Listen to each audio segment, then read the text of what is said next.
So I'm going to call this special meeting to order at 5:30 p.m.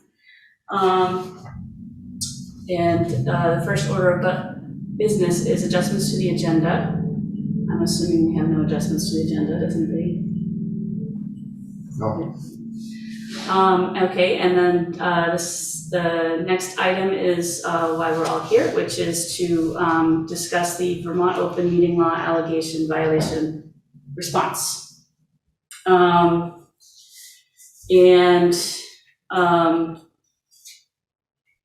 need to open up this one because I did not print it out.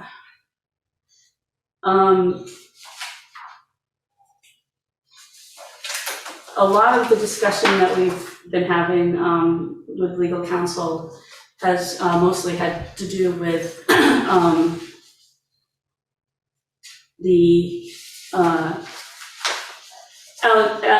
part where, the public officer piece. But there was also a piece in here that was about the Putney town manager, involving Karen, the Putney town manager's violation of the Vermont Open Meeting Law subsequent to that meeting by receiving and forwarding directly to Rescue Inc. a third candidacy for Town of Putney Rescue Inc. trustee before and instead of placing this candidacy on the agenda of the Town of Putney Selectboard's next regular or special meeting for duly warned public consideration and action regarding all candidates for this appointment. And it occurred to me that that's a complaint, but it's a complaint on a different topic. And Karen did state in open meeting that, last open meeting, that she in fact did not send a letter on to Rescue Inc. And also that we had not received, previous to that original meeting, we had not received a letter of interest from that person. Right, So it happened between the time that. it happened after. Between those Exactly. two meetings. So I don't know whether we want to dispose of that one first. Yeah, I mean, I'm not sure what the process is, but, I need that. we don't, if there wasn't an offense that fits into the category of allegation, then I would say that it's a moot point. I think we can either make a motion to deny that a violation took place on that piece, or we can let it go, and then I believe if the complainant still believes that that was a violation, I believe it's after 14 days it can be reopened, well, sent to the AG. Secretary. So it's up to the board whether we want. I can provide documentation.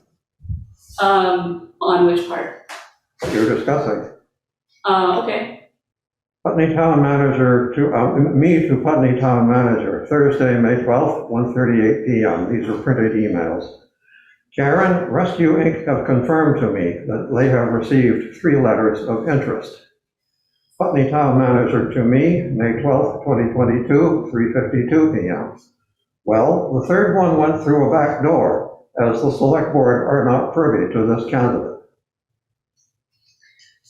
Yeah, I have, and I did not talk to Ellen, so I have emails from Karen that have Ellen's, their back and forth, and Ellen actually said that they did not receive one, and that they were waiting. I think it may have been a miscommunication on Karen's part. We're, moving fast and possibly misrepresenting the situation, but I have to believe Karen in open meeting. She stated it unequivocally, and if we need to confirm with Rescue Inc. that did not in fact happen, we can do that. We can't do it right now, though. And in fact, there's still another email earlier, May 12th, 2022, 12:44 p.m., Putney Town Manager to me. There are now 3 candidates, Howard. So I have documentation that there were 3 candidates, of which 2 only appeared before the select board. Now, we're not litigating here. I'm simply sharing information. I actually have those emails as well. And I think, I would think the topic that we need to address relative to that is the question of whether we had 2, at the time that we were discussing this, during the time that the allegation of breach of open meeting law was, there were only 2. So that third application or that third letter of interest was not received until after our meeting of that day. So it wasn't we, the select board, were not aware of it at that time, and I don't believe Karen was aware of it at that time, because those times that you're referring to, Mr. Fairman, are the day following the select board meeting. Is that correct? It is, however, I think I need to draw a line here. The statute says that we have this discussion before an action is brought in Windham County Superior Court Civil Division. So we really should not be, I simply shared documentation that I have, but I believe it would be inappropriate for us to actually be arguing the case in this venue. Yeah, so I do have an email from the office person on rescue on Friday, May 13th. And sorry, I linked it, but remind me, the day of our meeting was Wednesday the 11th, is that correct? I believe it was. Does somebody have it? 4th. With the 4th? Yeah. So it was a meeting previous. And then okay. last. 4th. Yeah. Okay, yeah. So this was May 13th, and I was at 4:40 p.m. on that Friday. And it says, I do not have an official third candidate. We're aware of Lori Dubs. And then we do not consider him an applicant as of yet, as it needs to come from your end.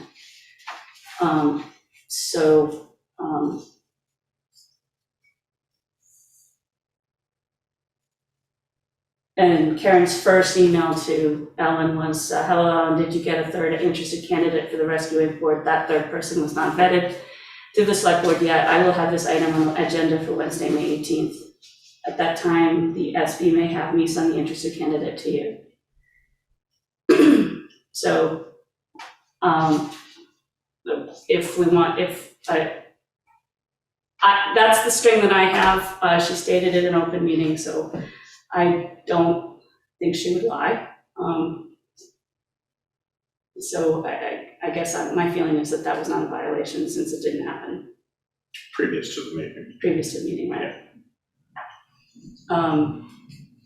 Peg, I'm sorry, I need to include you in this conversation. You have your hand up. Yes, can you?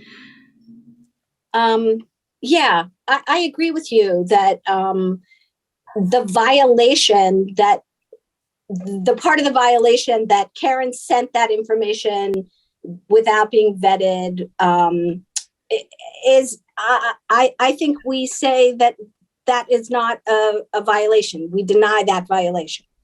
That's what I would propose we do. So are you making a motion to that effect? I am making a motion, yes, that is the right terminology that we deny that violation? Is that what it says? We deny the violation took place, on that piece. Yeah. Okay, so I make a motion that we deny that particular violation took place. So give me 1 second. I'll second that.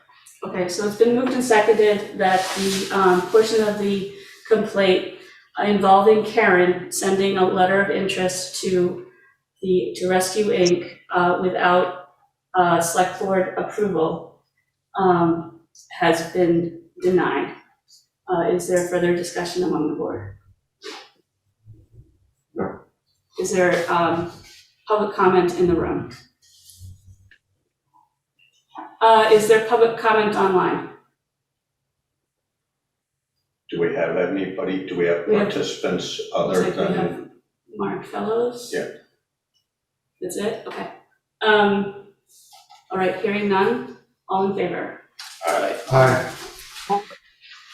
and so the second, or the first piece that we're getting to second, which I did not print out, so I have to bring it back up. I'm sorry about that. We miss you, Karen.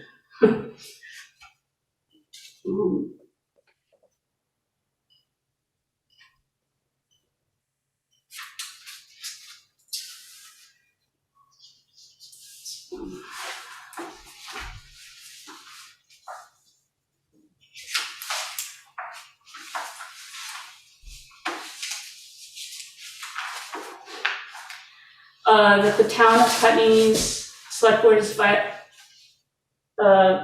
violation of Vermont open meeting law on May 4th, 2022, while considering my and another person's candidate for appointment as the town of Putney trustee to Rescue Inc.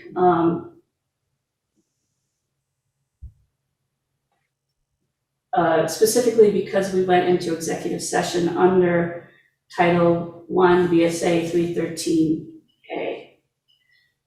And so we did seek legal opinion, and at the moment it is an internal memo with attorney-client privilege communication, so it has been sent to the select board, but it hasn't been released publicly yet. But we did get permission from Larry that we can read this into the record, and in fact, he recommended that we do so. So can I have? Do we need a motion for that? I think we need a motion to. So I'll make a motion that we admit the opinion of counsel from Larry Slayson onto the public record relative to the allegation of a breach of open meeting law. Second that. Okay, it's been moved and seconded to put into the public record the internal memorandum from our town attorney, Larry Slayson, with his permission. Is there further discussion among the board about that action? Peg, did you have any comment about that? Is there any comment in the room? Is there any comment online, public comment online? All right, hearing none, all in favor? Aye. Aye. Okay, now this is 5 pages. Do we need to read the whole thing? Well, if you read it, you're waiving the privilege. In other words, the Well, we've attorney, already done that. we've already waived the privilege as to entering the document, but not necessarily its contents.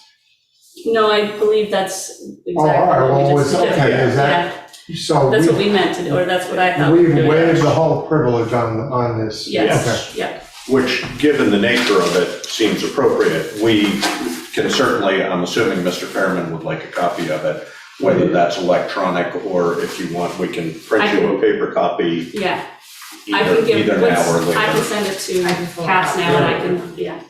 Why don't I do that? I would say most of it is citation of case law, et cetera, but the opinion is what's important. Yeah. Okay. And as, so. All right, so that piece starts on page 4.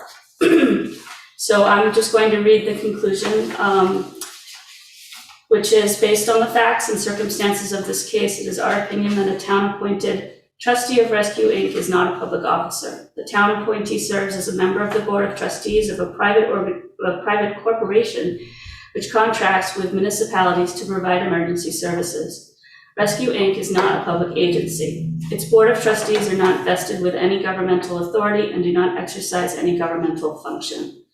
It is our professional opinion that discussion of the candidates in executive session by the Putney Select Board was not authorized under Vermont's open meeting law.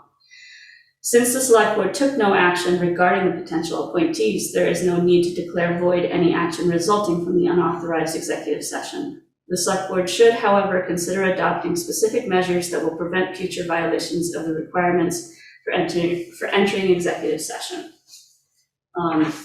And Mr. Fairman, if you would like to have this copy, I can pull up an electronic one, or do you want to wait? Oh, it's, at your convenience, we have heard the conclusion, and, You have all 5 pages there? Hopefully. I just want to make And sure that that he gets everything. Thank you. You're welcome. I can offer, So, before,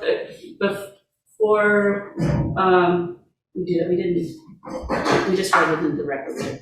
Yes. Yeah, is there public comment in that room? Well, select board comment first. Yes, sorry. Is I that didn't do okay? that part, yes. I think the main point is that there wasn't ill intent on the part, from my perspective, this is an opinion, there wasn't ill intent on the part of the select board.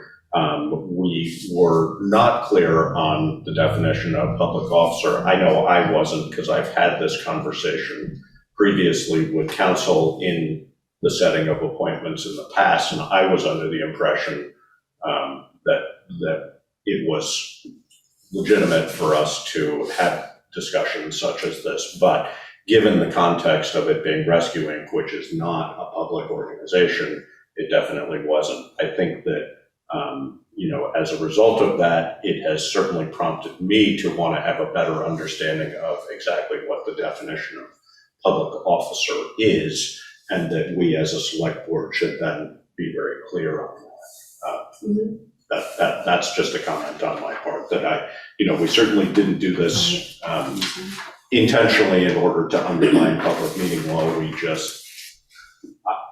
I thought there were compelling reasons to have discussed it in executive session, but I apologize if I don't even remember who made the motion to enter or prompted that, but certainly wasn't my intent to skirt open meeting law in that context.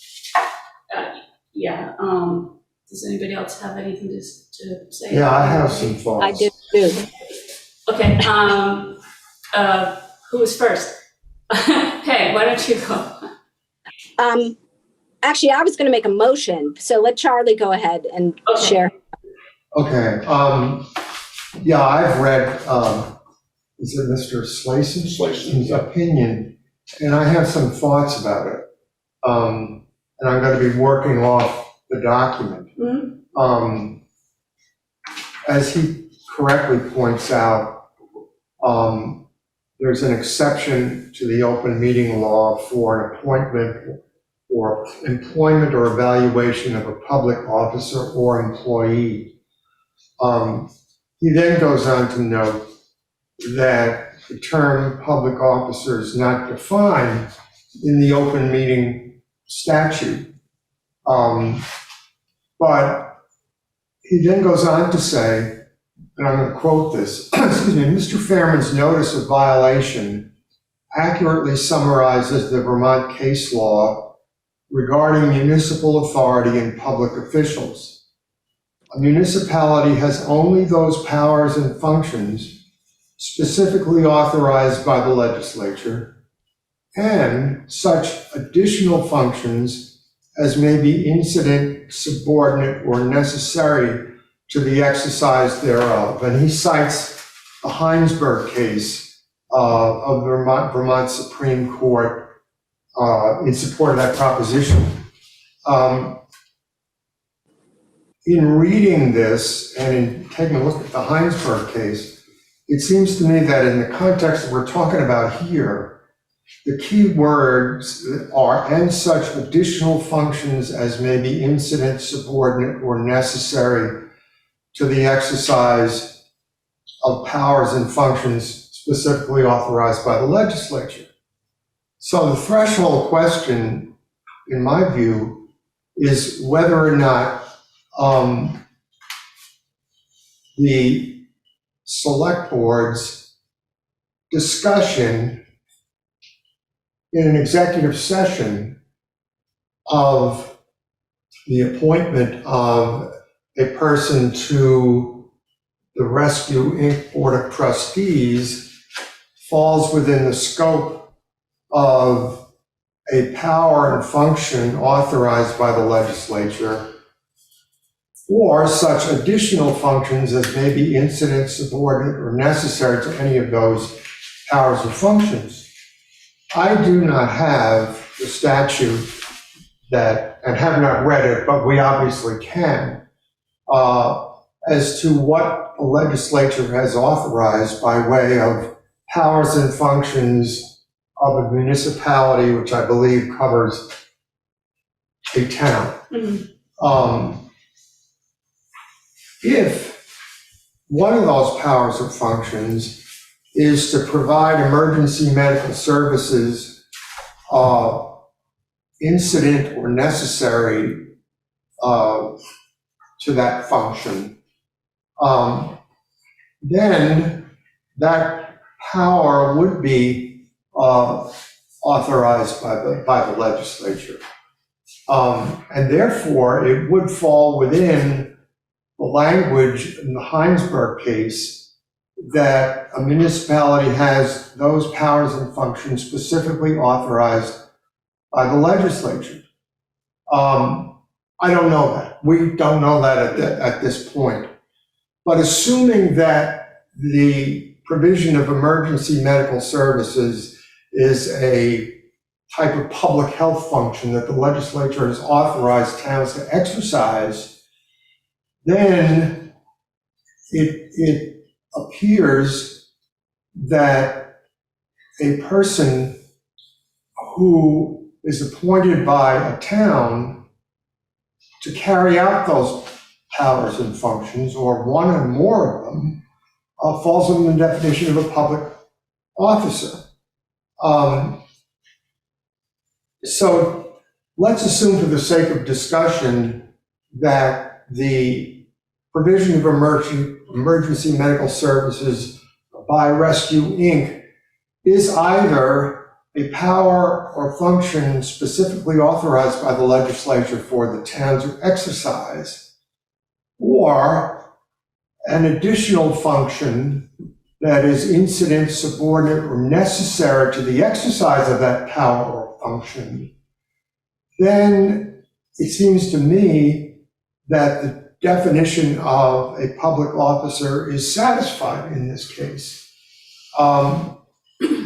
The fact that Rescue Inc. is a private entity, I'm not sure whether that is controlling.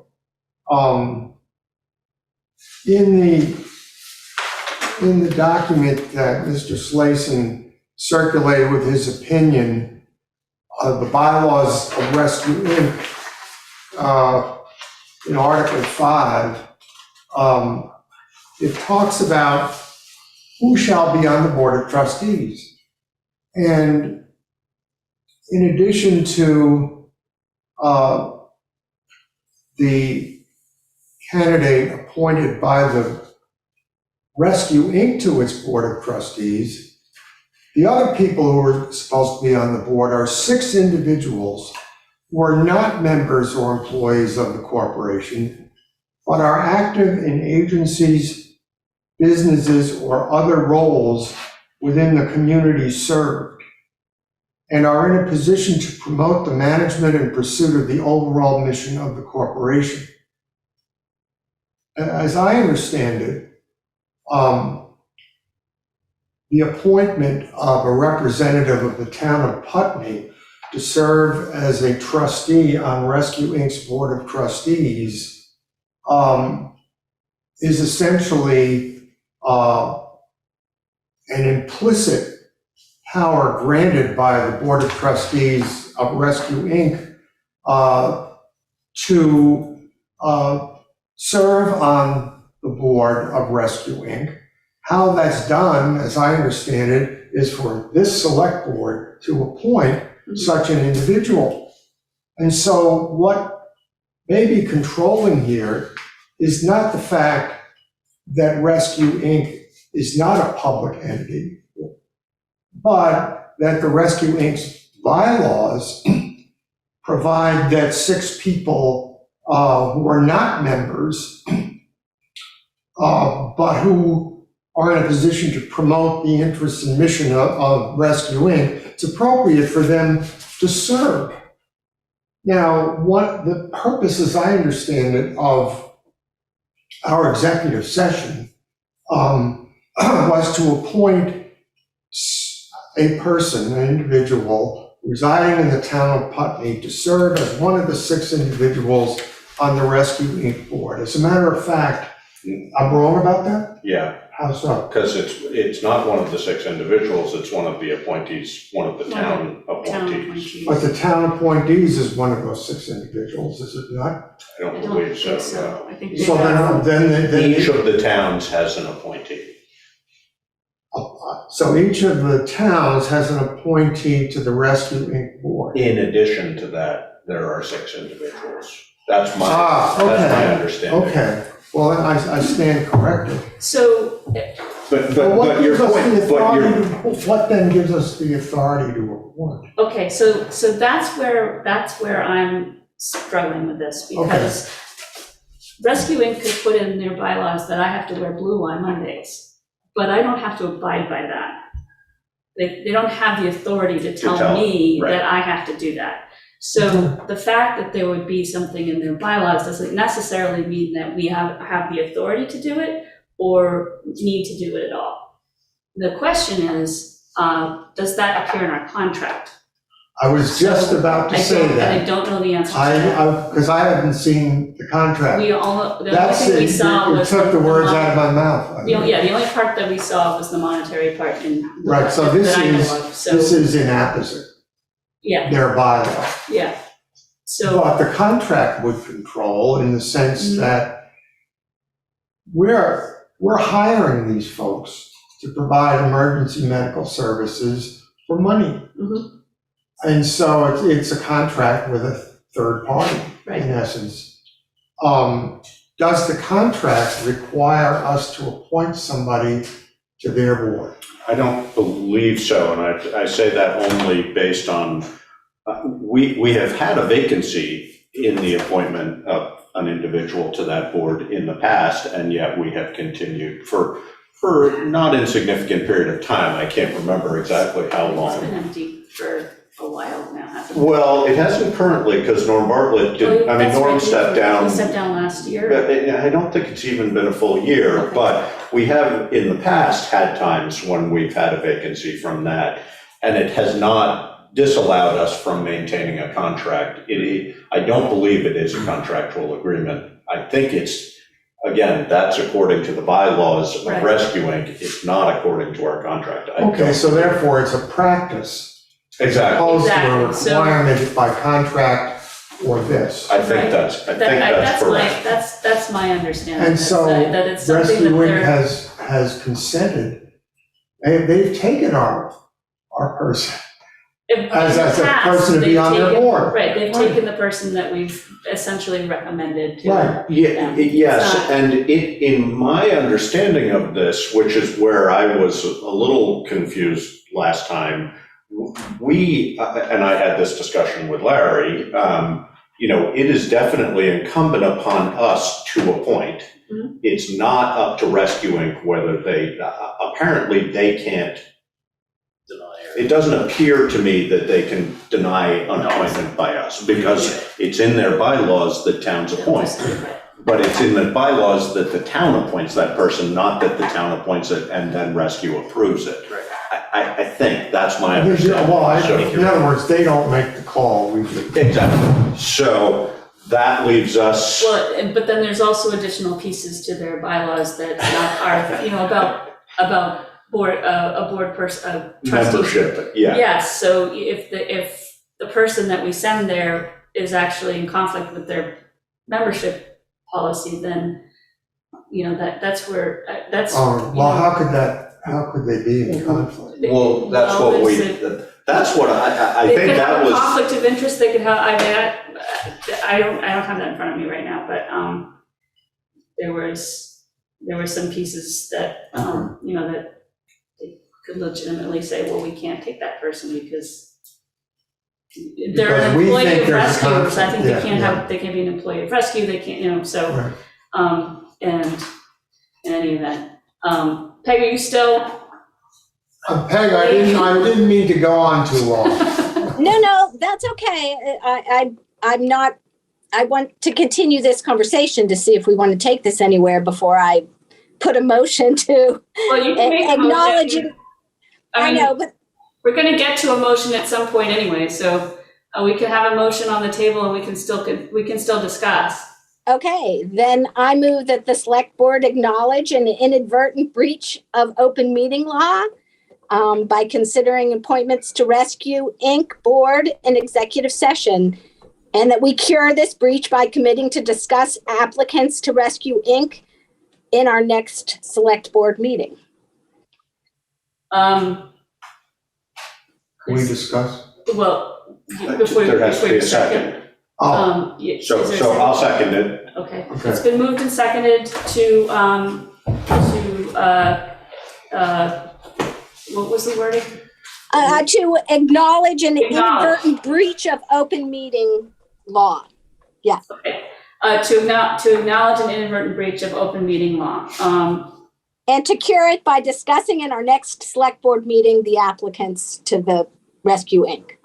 Okay, so the actual cure, is either to ratify or void any action taken. So that, we can't really use that as a cure. And Okay. and in fact, And we didn't take an any action. action, so. Okay. So no cure is as necessary. So what Larry said was that no cure is necessary. However, we should consider, I can't remember the wording. Okay, so let's take off the second part about curing and just do the first part, and then we can have a discussion later about where we go, how we keep from doing this again, Okay. how to improve our practices around membership and things like that. Okay, So I move that the select board acknowledge an inadvertent breach of open meeting law by considering appointments to the Rescue Inc. board in executive session. Period. And I will second that or accept it as a friendly amendment, Okay. whichever is appropriate. I'll second it. Okay, so it's been moved and seconded to acknowledge an inadvertent breach of open meeting law by considering candidates for Rescue Inc. in executive session. Did I do that right? Yes. Okay. Yeah. Is there further discussion among the board? yes. I don't think we should admit that.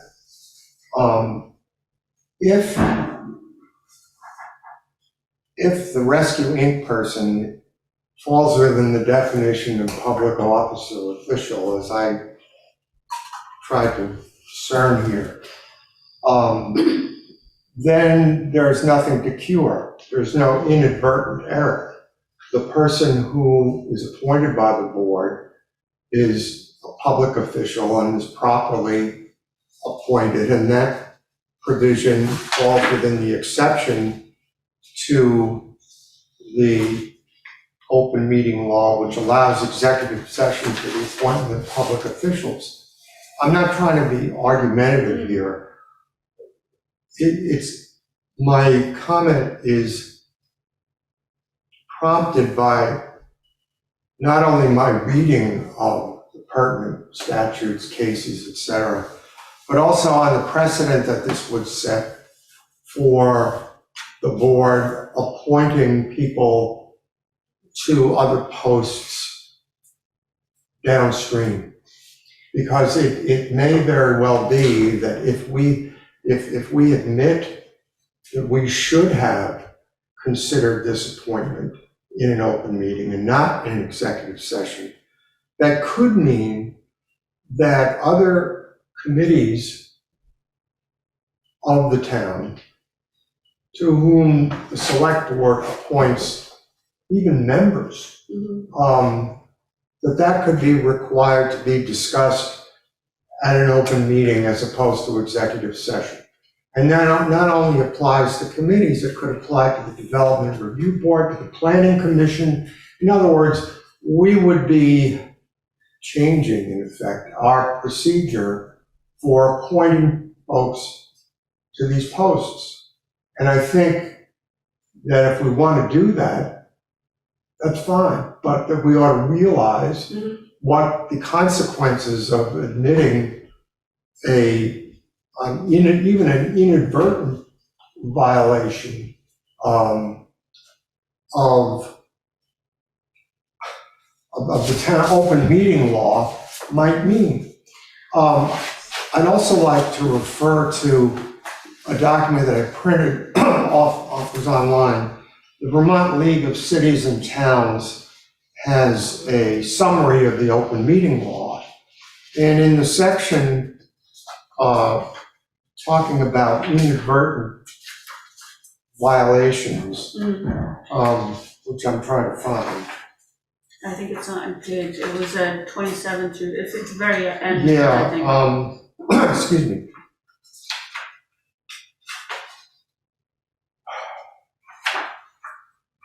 I'm sorry for wasting time here.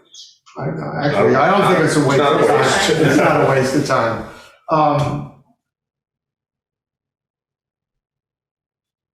This is section 28 of this Vermont League of Citizen Town Municipal Assistance Law. Frequently asked questions on the open meeting law, paragraph 28. And I think I ought to read it just for the record. What must the public body do if it receives written notice of an alleged violation of the law, as has happened here? Immediately, I'm quoting from, immediately contact your town attorney or the Municipal Assistance Center. A public body must respond publicly within 10 calendar days after receiving written notice alleging a violation. Logistically, this means that it must immediately call a special meeting if a regularly scheduled meeting does not fall within this time frame, and provide adequate notice and warning of that meeting, including an agenda, which we've done. During the meeting, the body should publicly discuss the situation and determine whether there was, an inadvertent violation of the law. Based on this determination, it should issue a statement that either denies the allegation and states that no cure is necessary, or acknowledge that there was an inadvertent violation that will be cured within 14 calendar days. The public body should not, and that's emphasized in capital letters in this paragraph, the public body should not publicly acknowledge a violation that is anything other than inadvertent without specific legal advice to do so. And so I think if the board decides to acknowledge an inadvertent violation, we're going to have to disclose that, as Peg has urged, and make that public and cure it within by the next meeting. I think it's 14 days 14 from days. our meeting, from this meeting. Right, but as far as the cure is concerned, both Mr. Slayson and when I contacted the LCT, they also concurred that since we didn't take any action, there's no cure. So the only piece that we can really do is to adopt policies and procedures to prevent a violation like that in the future. Without admitting or denying the allegation. See, Well, that's where I come in on this. So I don't think we should acknowledge it. Well, we either have to acknowledge or deny. Well, we can deny on the ground that Larry has said, and you just articulated, that no decision was taken. And therefore there was no action, to be inadvertent or not. I can see where you're coming from. I also have something I would like to say whenever it's my turn. Sorry, Peg, I'm having I just think we inadvertently breached open meeting law by having the discussion in executive session, would be my feeling. We didn't take an action, so we didn't further breach by taking an action. So I think admitting, I mean, we've already done it in public. Right, yeah. All of us have admitted in public that we had this discussion. I think we've made a motion, we haven't codified that, yeah. So, and we, did it on the advice of legal counsel. I think that as far as the larger picture is concerned, as far as other appointees to other committees, I think that piece remains as clear as mud. So we're not talking about that right now. And, you know, I am of the opinion that people who are serving the town by being on public bodies are public officers, because they are subject to open meeting law, and they are representatives of the town. They can't act on their own in their, you know, individual capacities. So as far as I'm concerned, they are public officials. As far as DRBs, planning commissions, and select board, all of these other places where we might be appointing, those are public officers. Statutorily. So, so the planning commission the planning commission has authority to change the zoning regulations. The DRB has the authority to, you know, be a quasi-judicial board. Those are legitimate reasons, absolutely codified in law. We don't have to worry about those. It's the other ones that are, you know, there's a gray area there. So right now, specifically, we're talking about Just Rescue Inc. because it was a private organization. And I'm not convinced that this board has the authority or the need to appoint somebody particularly to this board. So to as a trustee, or I guess the better word to say is recommend someone to be on their board of trustees. So this is a specific instance. And I would like to let Peg talk first. Yeah, I was just going to say, Peg. So Peg, go ahead. Right. From what I can tell, I agree with you, Eileen, that I don't believe this is opening up a can of worms for every board and commission and committee that we have. I think there's a handful of things, these municipal representative folks, there's just a handful of those people, right? And those are the ones that are a little confusing. And, you know, and so maybe that's where we're getting into a little gray area, and we need to do more work on that. But I don't think it's opening up a can of worms for every elected official, board, advisory committee, commission. So I think we just I don't know. I'd like to just move forward in with this one.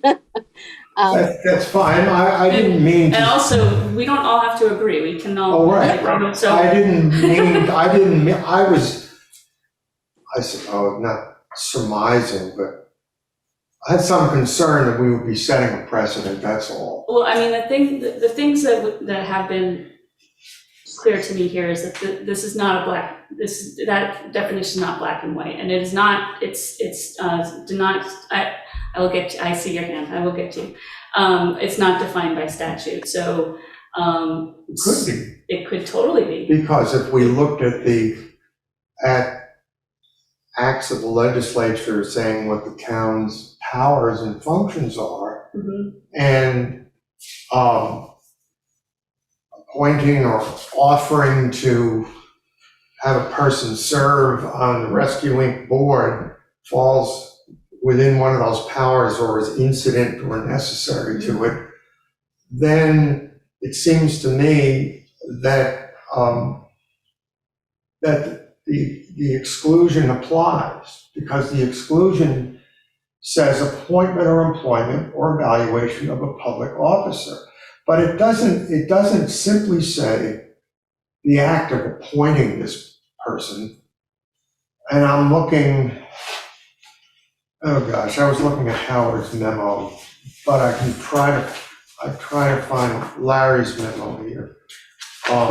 We could, if we chose to, I agree with you, we can have a vote and disagree or agree or not, it doesn't matter. We could also table this motion, and between now and next Wednesday's meeting, Charlie could have an opportunity to discuss this with council.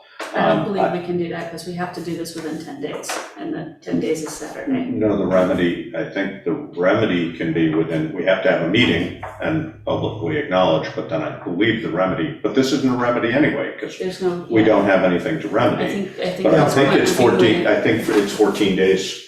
I think we have to have the meeting within 10 days, and then I think we have 14 days after that, but I might be wrong. I don't believe so. If we, Okay. so if we denied it, then that would be the end of it. Right, So, yes. so we have 10 days to discuss it and decide whether we And did propose or a did cure. not, and then we have 14 days past that point if we say that we did to remedy it. Right, Assuming that there was an action taken, in this case, there Which was there no wasn't. action taken, so there is no remedy for that specific piece. so there isn't really a But- timeline, Right. because, I'm sorry. I'd like to get some Yeah. public comments in. Yeah. Oh, I'm sorry. Yeah, Mr. Fairman. Thank you, Madam Chair. First, I'd like to emphasize that we are not litigating here, so I'm simply sharing some information. And I am mindful that you are advised by your official town attorney, Attorney Slayson. And of course, you are also advised by Attorney Robichek, whom I deeply respect as a nationally eminent attorney. However, the law is a debate that arguments win. I'd like to first mention, Mr. Robichek alluded to members of municipal planning commissions and development review boards, and it seemed that he was questioning whether they are in fact public officers, and the answer is they definitely are. They have powers in Vermont statute where they are independent. You as a select board cannot tell them what to do, as you know, sir, because you're on the DRB. So on the one hand, we have the town attorney saying, based on the facts and circumstances of this case, it is our opinion that a town-appointed trustee of Rescue Inc. is not a public officer. So the question becomes, who is a public officer? Now, like Attorney Robichek, I looked at Heinsberg, and I'm aware of the idea of implied powers and functions beyond what the statute specifically says. However, in my, Attorney Slayson says that I have accurately summarized the law, and just for the purposes of letting the public know what's involved here, the Vermont Supreme Court in Savetti versus Turner, which was in 2020, said, officers wield sovereign power of the municipality. This distinguishes them from mere employees. See Holmberg versus Brent, recognizing that the distinguishing characteristic of a public officer is that the officer carries out a sovereign function. See also E. McQuillan, The Law of Municipal Corporations, 2019 edition. Quote, the essential characteristics which differentiate a public office from mere employment are said to be 1, an authority conferred by law, 2, the power to exercise some portion of the sovereign functions of government, and 3, permanency and continuity. Now, further, actually in Holmberg, they say, the Vermont Supreme Court stated, the distinguishing characteristic of a public officer is that the officer carries out a sovereign function. They reference Black's Law Dictionary in this regard. So what we seem to be debating here is who is a public officer, and oddly enough, we're coming back to a debate that we had before you, sir, were on the board regarding the Equity and Inclusion Committee, yes. who wanted to receive actual powers. And we had a debate in which I participated about this, in which we looked at Dillon's rule, and we also looked at a document provided by the Office of the Vermont Secretary of State, which identifies 36 municipal offices that are in fact empowered by statute. One of them is actually only 35. I've forgotten which one it is. One town office has been repealed. But there we observed that there are those 35 offices which definitely do have powers granted by statute, and we realized that the Equity and Inclusion Committee is not such a committee, so they did not receive any powers. And I remember Mr. Laughlin, you and I had an exchange about this, which I can't really reproduce the words, but I can definitely recall that we had a meeting of the minds there on this point, and I can see you agree. So beyond that, I'm simply sharing information because what happens next is up to you. It is true, the statute says that you had 10 days, you're now on the 7th day. You either, the public body shall respond publicly to the alleged violation within 10 calendar days by A, acknowledging the violation of this subchapter and stating an attempt to cure the violation within 14 calendar days, or B, stating that the public body has determined that no violation has occurred and that no cure is necessary. As far as I can tell, that's a binary choice. You either acknowledge the violation, or you decide, or you state that no violation has occurred, and we go from there. Is there any public comment on, thank you, Mr. Fairman. Is there any public comment online? Okay, is there further discussion among the board? One second. Peg, do you have anything to say? Okay. I'm not meaning to belabor this. And irrespective of what I thought might be considered precedent, what we did was simply hold an executive session to talk about this. Mm-hmm. And the statute that we all have been talking about, and I'm going to quote it, it says, a public body may not hold an executive session except to consider one or more of the following: the appointment or employment or evaluation of a public officer or employee. So all we did, as Larry said, was talk about it. Mm-hmm. We considered it. So just, it would only be a violation, inadvertent or otherwise, not because we talked about it, but because we talked about what we're discussing now as a public officer. If that person was a public officer, and when we read the rest of the law in terms of what powers and functions the board has, and this officer has, depending upon that, this exemption applies or it doesn't. But all we did was talk about it, and the question is, what is it? And if a public officer, if we conclude that a public officer was discussed, then we fall within the exemption and we don't have to admit error. So, given that we've gotten opinion from our own legal counsel that it does not, in fact, constitute a public officer, I would say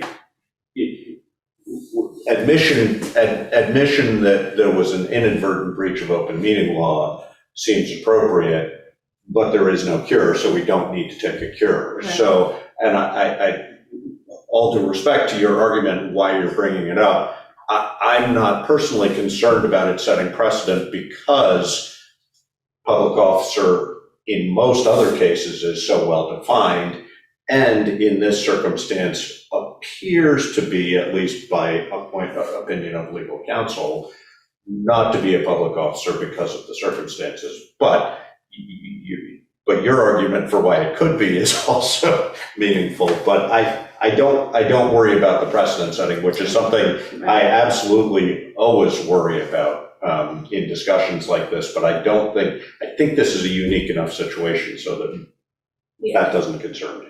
But yeah, and I think I'm still a little bit confused about the exact role of the person that we would be. And I'm looking at it now as a recommendation, not an appointment, because to appoint somebody to me means I have now appointed you as a public officer. Right. to do a public service to the town. And that is the way that I'm reading the bylaws. That is not the intent of that trustee appointment or recommendation. Okay. So, and I agree that, we ended up coming out of executive session and taking no action, partially because that became very clear. I mean, we knew that right. That was, that we were unclear. we were unclear on that. So I agree, I know where you're coming from, but I agree with Josh that because we got legal counsel's opinion on this particular issue, that we're not setting a precedent for anything else. We are setting a precedent for future Rescue Inc. endorsements, but we're not setting it for anything else.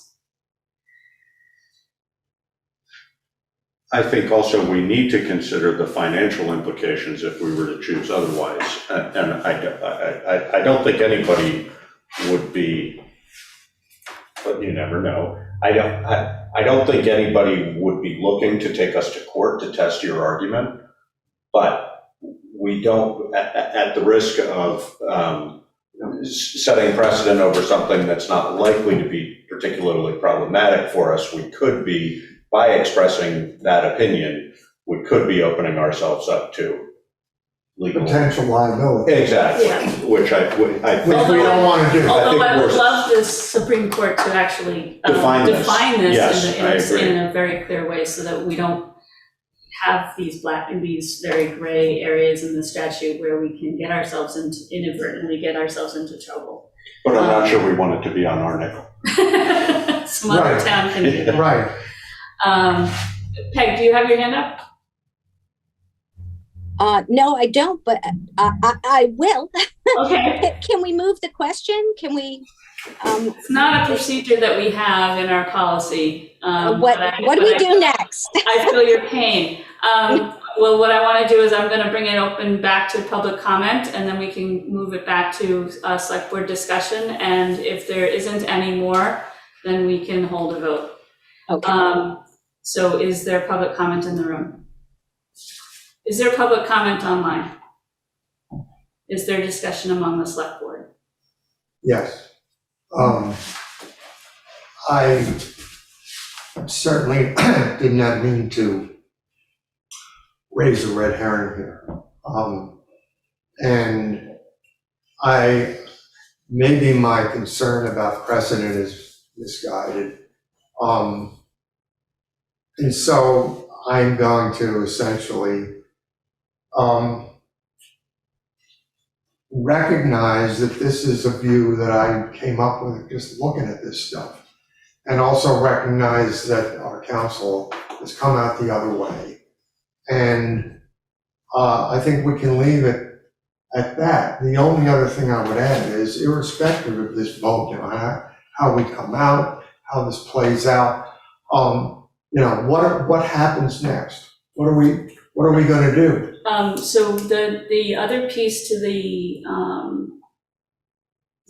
complaint process is to come up with procedures that prevent actual violations in the future. And I think that as a result of this issue coming up, that the select board definitely needs to be a lot more clear about when we're going into executive session and for what reason. I also recognize that I'm not sure the reasons have been exceptionally clear when we have taken action.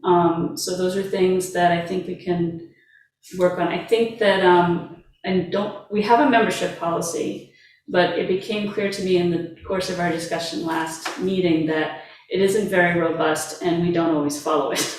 You mean membership on committee? Yeah. So I think that might be a good place to start with putting in more of a concrete procedure on how we go about appointing different pieces, and be very clear about executive session and what we do when we go into executive session and what we do when we come out of it. That's my personal feeling.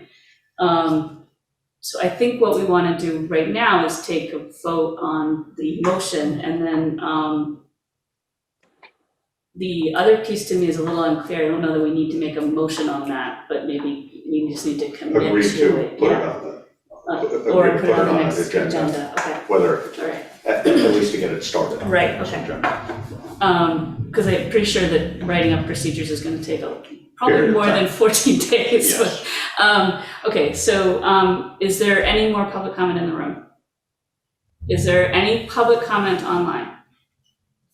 Is there any discussion of this from the select board online in the room? No. Okay, hearing none, we have moved and seconded, right? Yes. Okay, it was a while ago. All in favor?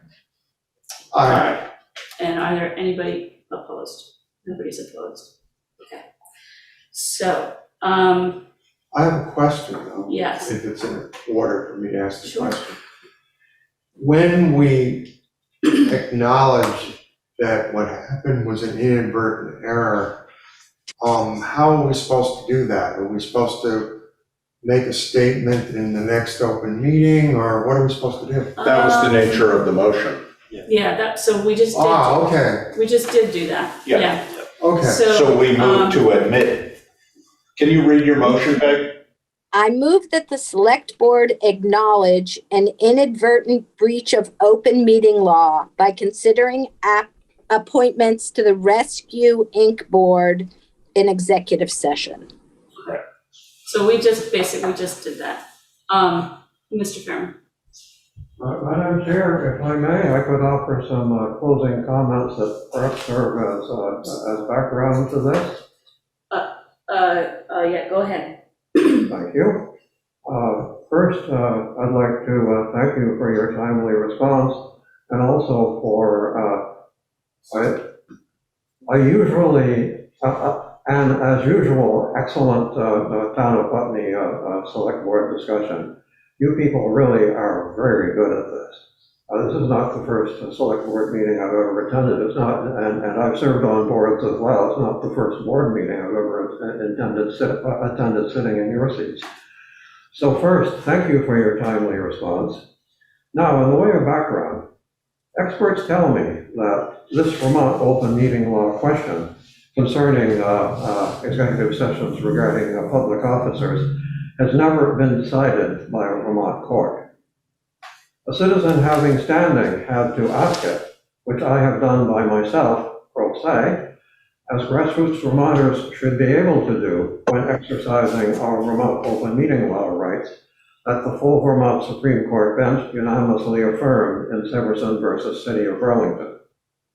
Now I can share your response with those experts. We needed to, someone needed to do this, and it just happened to be me because of what came up. It's not that there's any movement out here or anything like this, but because it's an undecided question, needless to say, people are curious.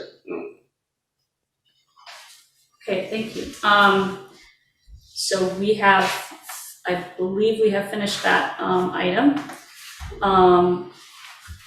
So the next thing is an executive session if needed, and I don't think we want to do that. Let's just have one Let's for just the have fun. another one. Well, Let's do it again. Could I suggest that as soon as we can, that we appoint somebody? Yes, well. I think- Just to move this past the procedure.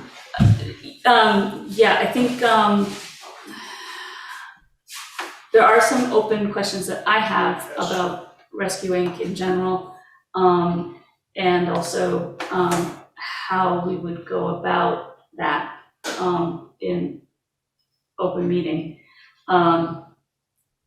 So, I mean, if we want to try that process, the next meeting, I suppose we can Can certainly be on the agenda. be on the and- agenda and we can see how far we can get. We don't have a deadline, do we? No, I think just because there's, some action, there's some things going on with rescue right now, it would be good to get somebody on that seat. But we were talking specifically about executive session. Nobody wants to have executive session, okay? And then I'm going to announce that our next meeting date is June 1st, 2022 at 5:30 p.m. here in Town Hall and on Zoom. Do I hear a motion to adjourn? So, It's been moved and seconded to adjourn. All in Second. favor? Aye. aye. Good. Thank Thank you. you.